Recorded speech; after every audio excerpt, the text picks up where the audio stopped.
अब तक भगवान की कृपा से, ठाकुर जी की कृपा से, उनके सानिध्य में हम 14 अध्याय पढ़ चुके हैं। हम 15वां अध्याय प्रारंभ करते हैं। उससे पहले ठाकुर जी से प्रार्थना करते हैं, उनको निमंत्रित करते हैं। हे श्री कृष्ण, प्रिय मित्र, हे राधा रानी, मेरी बहन, हम आपको निमंत्रित करते हैं। आपके द्वारा बोला गया एक एक शब्द हम समझ पाए, उस पर चलने में सक्षम हो पाए। जैसा प्रभु आप चाहते हैं कि हम रहें, हम वैसे रह पाए, ऐसी क्षमता हमें प्रदान करना। हमारे जीवन में जो भी महाभारत चल रही है, हे प्रभु, आप हमारे सारथी बन करके, संरक्षक बन करके, हमारे पिता बन करके, मित्र बन करके हमें इस महाभारत में विजय प्राप्ति करवा। आप हमारे संग रहो प्रभु, हम आपके संग रहना चाहते हैं, आपके बताए रास्ते पर चलना चाहते हैं, आपके सानिध्य में रहना चाहते हैं। हर क्षण हर पल आपके सानिध्य में, आपके साथ रहना चाहते हैं, आपसे वार्तालाप करना चाहते हैं।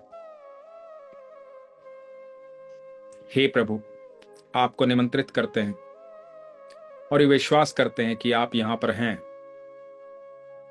हे राधा रानी, हे ठाकुर जी, हम आपकी उपस्थिति यहां पर महसूस करते हैं और आप ही के द्वारा बोला गया एक एक शब्द फिर से आप ही के द्वारा सुनते हैं और समझते हैं। धन्यवाद प्रभु। हरे कृष्ण। आज्ञा दीजिए प्रभु।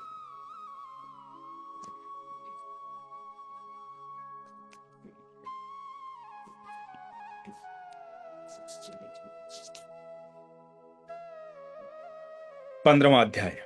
श्री भगवान बोले, आदि पुरुष परमेश्वर रूप मूल वाले और ब्रह्म रूप मुख्य शाखा वाले जिस संसार रूप पीपल के वृक्ष को अविनाशी कहते हैं तथा वेद जिसके पत्ते कहे गए हैं, उस संसार रूप वृक्ष जो पुरुष मूल सहित तत्व से जानता है, वो वेद के तात्पर्य को जानने वाला है। उस संसार वृक्ष की तीनों गुण रूप, जल के द्वारा बढ़ी हुई एवं विषय भोग रूप कपोलों वाली देव, मनुष्य और त्रियक आदि योनि रूप शाखाएं नीचे और ऊपर सर्वत्र फैली हुई हैं। तो भगवान कहते हैं, आदि पुरुष नारायण वासुदेव भगवान ही नित्य और अनंत तथा सबके आधार होने के कारण और सबसे ऊपर नित्य धाम में सगुण रूप से वास करने के कारण उद्धव नाम से कहे गए हैं। और वे मायापति सर्वशक्तिमान परमेश्वर ही इस संसार रूप वृक्ष के कारण है। इसलिए इस संसार वृक्ष को उद्धर मूल वाला कहते हैं। तो भगवान कहते हैं, उस संसार वृक्ष की तीनों गुण रूप, जल के द्वारा बढ़ी हुई एवं विषय भोग रूप कपोलों वाली देव, मनुष्य और त्रियक आदि योनि रूप शाखाएं नीचे और ऊपर सर्वत्र फैली हुई हैं तथा मनुष्य लोक में कर्मों के अनुसार बांधने वाली अहंता, ममता और वासना रूप जड़ें भी नीचे और ऊपर सभी लोकों में व्याप्त हो रही हैं। इस संसार वृक्ष का स्वरूप जैसा कहा है वैसा यहाँ विचार काल में नहीं पाया जाता है, क्योंकि ना तो इसका आदि है और ना अंत है तथा ना इसकी अच्छी प्रकार से स्थिति ही है। इसलिए इस अहंता, ममता और वासना रूप अति दृढ़ मूल वाले संसार रूप पीपल के वृक्ष को दृढ़ वैराग्य रूप शस्त्र द्वारा काट कर उसके पश्चात उस परम पद रूप परमेश्वर को भली भांति खोजना चाहिए, जिसमें गए हुए पुरुष फिर लौटकर संसार में नहीं आते हैं और जिस परमेश्वर से इस पुरातन संसार वृक्ष की प्रवृत्ति विस्तार को प्राप्त हुई है, उसी आदि पुरुष नारायण के मैं शरण हूं। इस प्रकार दृढ़ निश्चय करके उस परमेश्वर का मनन और निधि ध्यान नासन करना चाहिए, जिसका मान और मोह नष्ट हो गया है, जिन्होंने आसक्ति रूप दोष को जीत लिया है, जिनकी परमात्मा के स्वरूप में नित्य स्थिति है और जिनकी कामनाएं पूर्ण रूप से नष्ट हो गई हैं। वे सुख दुख नामक द्वंद्वों से विमुक्त ज्ञानी जन उस अविनाशी परम पद को प्राप्त होते। तो भगवान जो है इस सारे संसार को एक वृक्ष के रूप में बता रहे हैं, जिसके पत्ते वेदों जैसे हैं, जिसमें ज्ञान है, शास्त्र है, वेद है, पुराण है, काम है, लोभ है, क्रोध है। ये वृक्ष फैला हुआ है, जिसकी जड़ ऊपर की तरफ है और शाखाएं नीचे की तरफ है। भगवान कहते हैं कि ये सारा जो माया जाल है, इससे बाहर निकल करके जो आसक्ति रूप दोष को जिसने जीत लिया है, जिनकी परमात्मा के स्वरूप में नित्य स्थिति है, जो हर पल भगवान को भजता है और जिनकी कामनाएं पूर्ण रूप से नष्ट हो गई हैं, जिनकी सारी इच्छाएं समाप्त हो गई हैं, वे सुख दुख नामक द्वंद्वों से विमुक्त ज्ञानी जन उस अविनाशी परम पद को प्राप्त होते हैं। जो सुख और दुख को समभाव में देखते हैं तो वो सुख और दुख से मुक्त हो जाते हैं। जो मुक्त हो जाते हैं, इन सब भावों में आ जाते हैं, वो परम पद को, परमेश्वर को यानी मुझे प्राप्त होते हैं। तो भगवान कहते हैं, जिस परम पद को प्राप्त होकर मनुष्य लौटकर संसार में नहीं आते, उस स्वयं प्रकाश परम पद को न सूर्य प्रकाशित कर सकता है, न चंद्रमा और न अग्नि ही। वो मेरा परम धाम है। एक ऐसा परम पद, एक ऐसी स्थिति जहां पर मनुष्य जब इन सारी चीजों से पार चला जाता है, सुख दुख से संभावी होकर के, निष्काम कर्म करके, लोभ लालच से, क्रोध से एकदम संभावी और सरल हो जाता है। भगवान ने जो इतने, हमने 14 अध्याय पढ़े, उनमें भगवान ने जो बताया कर्म योग होना, संभावी होना, तो जो इस स्थिति में आ जाता है, वो ऐसे परम पद को प्राप्त करता है कि जो परम पद कोई और प्रकाशित नहीं करता। क्योंकि इस अनंत ब्रह्मांड में सब चीजों को प्रकाश देने वाला मैं हूं। सूर्य भी मेरी ही ऊर्जा से प्रकाशित है और चंद्रमा भी मेरी ही ऊर्जा से प्रकाशित है। तो वो जो मुझे प्राप्त करता है, तो उससे सब प्रकाशित है, मतलब मुझसे सारा ब्रह्मांड, अनंत ब्रह्मांड प्रकाशित है। तो मेरी ऊर्जा को प्राप्त करता है। जो इन सब में संभावी हो जाता है, वो मेरी ऊर्जा को प्राप्त करता है। इस देह में ये सनातन जीवात्मा मेरा ही अंश है और वही इन प्रकृति में स्थित मन और पांचों इंद्रियों को आकर्षण करता है। वायु गंध के स्थान से गंध को जैसे ग्रहण करके ले जाता है, वैसे ही देहा आदि का स्वामी जीवात्मा भी जिस शरीर का त्याग करता है, उससे इन मन सहित इंद्रियों को ग्रहण करके फिर जिस शरीर को प्राप्त होता है, उसमें जाता है। जैसे हवा जो है किसी गंध को अपने साथ ले जाती है। जैसे कहीं पे कोई सुगंध आ रही है बहुत अच्छी, तेज हवा का झोंका आया, तो वो आगे आधा किलोमीटर, 1 किलोमीटर, 2 किलोमीटर आगे भी वो हवा के झोंके के साथ वो सुगंध चली गई है, तो अचानक से आपको लगेगा सुगंध कहां से आ गई, क्योंकि वो सुगंध पीछे से आई है। तो इन इंद्रियों ने जो ग्रहण किया, जो हमने अपने कर्म बांधे हैं, यहां पर जो कर्म किए हैं, इस शरीर में रहते हुए जो हमने कर्म किए, जैसे भी हमने कर्म किए, ये जो जीवात्मा है, जो आत्मा है हमारी, ये इस ग्रहण किए हुए कर्मों को अपने साथ लेकर जाता है जब हम दूसरा शरीर ग्रहण करते हैं। इसीलिए हमारे कर्मों के प्रारब्ध बंधते हैं। तो हमारे कर्मों के प्रारब्ध हमें काटने पड़ते हैं जन्म जन्मांतर तक। जब तक जन्म लेंगे, जब तक वो प्रारब्ध खत्म नहीं होंगे, तब तक हम जन्म लेते रहेंगे। तो जन्म जन्मांतर तक हम वो प्रारब्ध जो है वो काटते रहेंगे। तो भगवान कहते हैं कि उसी प्रकार ये जीवात्मा जो है, उससे इस मन सहित इंद्रियों को ग्रहण करके, इस मन सहित इंद्रियों को ग्रहण करके फिर जिस शरीर को प्राप्त होता है उसमें जाता है, अगले शरीर में ले जाता है वो सारे कर्मों को। ऐसा नहीं है कि आपने यहां बुरे कर्म किए, आपकी मृत्यु हो गई तो सब यहां समाप्त हो गया। नहीं समाप्त हुआ। ये जीवात्मा आपके सारे कर्मों को आगे ले जाएगा, चाहे वो अच्छे हैं या बुरे हैं, उसके प्रारब्ध आपको काटने पड़ेंगे। ये जीवात्मा श्रोत्र, चक्षु और तत्व को तथा रसना, घ्राण और मन को आश्रय करके, अर्थात इन सब के सहारे से ही विषयों का सेवन करता है। जो सुन करके, देख करके, इन सब के आश्रय से, अपनी इंद्रियों से ही इन सब विषयों का सेवन करता है। शरीर को छोड़कर जाते हुए को, अथवा शरीर में स्थित हुए को, अथवा विषयों को भोगते हुए को, इस प्रकार तीनों गुणों से युक्त हुए को भी अज्ञानी जन नहीं जानते। केवल ज्ञान रूप नेत्रों वाले विवेकशील ज्ञानी ही तत्व से जानते हैं।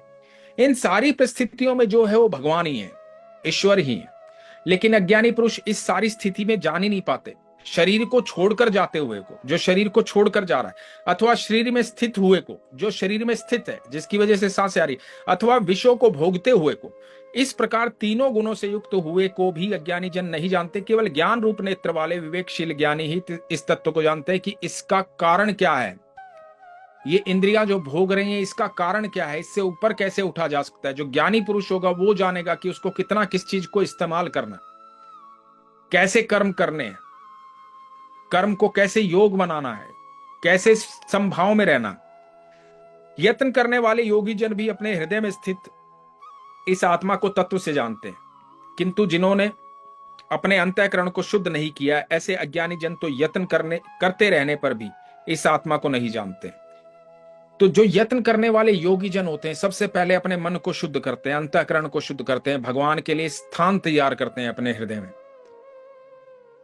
जब हम भगवान को आसन देते हैं तो जहां भी आसन देते हैं तो पहले उस जगह को साफ सुथरा करते हैं, स्वच्छ करते हैं, फिर वहां पर आसन बिछाते हैं, फिर भगवान को निमंत्रित करते हैं, भगवान को वहां पर बिठाते हैं, भगवान को स्थान देते हैं। हम अपने मंदिर जहां पर बनाते हैं बहुत साफ सुथरा रखते हैं ना उसको, तो फिर भगवान को वहां बिठाते हैं। तो भगवान ये कह रहे हैं, जब तुम्हारा हृदय साफ हो जाएगा, जिस प्रकार तुम मंदिर को साफ करके मुझे बिठाते हो, उस प्रकार जब हृदय साफ कर लोगे, जब अंतःकरण को शुद्ध कर लोगे, तब मुझे बिठाओगे, तब मुझे जान पाओगे। तो जो अंतःकरण को साफ नहीं करता ना, वो कितना ही भजता रहे, कितना ही कुछ करता रहे, वो भगवान को नहीं जानता है। पहले अंतःकरण साफ करना है। यदि आपके कर्म में वो कार्य नहीं दिखाई दे रहा, सिर्फ आप जप कर रहे हो, तप कर रहे हो, पूजा पाठ कर रहे हो, लेकिन आपके कर्म में कहीं पर भगवान वाली वो बात नहीं दिखाई दे रही है, भगवान ने जो कहा है, आपके कर्म वही है, दुष्कर्म करते हैं, दुराचारी हैं, क्रोधित होते हैं, लोभी हैं, लालची हैं, ईर्ष्या रखते हैं, द्वेष रखते हैं, भले ही कितना ही नाम जाप कर लो, आपका कोई स्थान नहीं है वहां पर। तो भगवान कहते हैं, अपने अंतःकरण को शुद्ध करके, अपने मन को शुद्ध करके जब मुझे हृदय में निवास देगा, तो फिर जब भगवान अपने हृदय में निवास कर लेंगे अंतःकरण के साथ, और जागृत अवस्था में, जो हमारी जागृत अवस्था में, तो भगवान तो जागृत हैं ही, हमारी जागृत अवस्था में कि भगवान को हमने हृदय में स्थान दिया और हृदय में भगवान का निवास हुआ, तो जब फिर जो हम कार्य करेंगे ना, वो हम नहीं करेंगे, वो ईश्वर स्वयं करेंगे। तो इसलिए किसी प्रकार का कोई कर्म ऐसा होगा ही नहीं जो गलत होगा। तो भगवान कहते हैं कि बाह्यकरण के अलावा पहले अंतःकरण को स्वच्छ कर, ताकि मैं वहां निवास कर पाऊं। तो भगवान कहते हैं,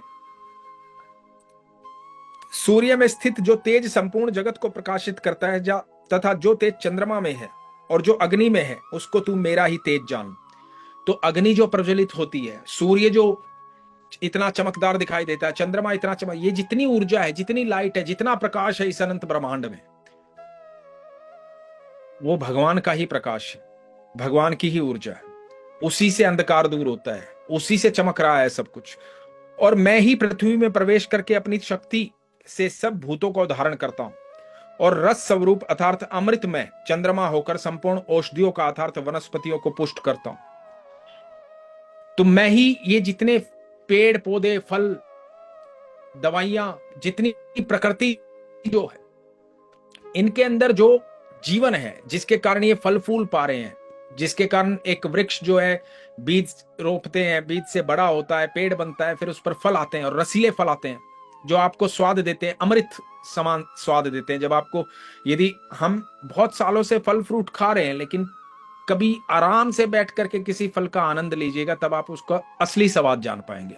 तो असली स्वाद नहीं लेते हैं हम, बस खा लेते हैं फटाफट फटाफट। तो असली स्वाद जब लेंगे तो आपको फल का आनंद आएगा, तो अलग अनुभूति होगी, तो क्योंकि वो अमृत के समान। तो भगवान कहते हैं, ये जो भी ऊर्जा है, जहां भी जन्म हो रहा है, जो कुछ भी हो रहा है, घटित हो रहा है, वनस्पतियां पुष्ट हो रही हैं, ये सारी मेरी ऊर्जा है। भगवान कहते हैं, ये सब मेरी ऊर्जा। मैं ही सब प्राणियों के शरीर में स्थित रहने वाला प्राण और अपना अपान से संयुक्त वैश्वानर अग्नि रूप होकर 4 प्रकार के अन्न को पचाता हूं। सब शरीरों का संचालन करने वाला मैं ही हूं। सारी क्रियाएं मेरे द्वारा होती हैं इस शरीर में, वो ऊर्जा मैं ही हूं।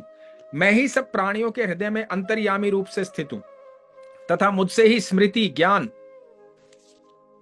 और अपोहन होता है, और सब वेदों द्वारा मैं ही जानने के योग्य हूं, तथा वेदांत का कर्ता और वेदों को जानने वाला भी मैं ही हूं। तो भगवान कहते हैं, सारी गतिविधियां मेरे द्वारा होती हैं।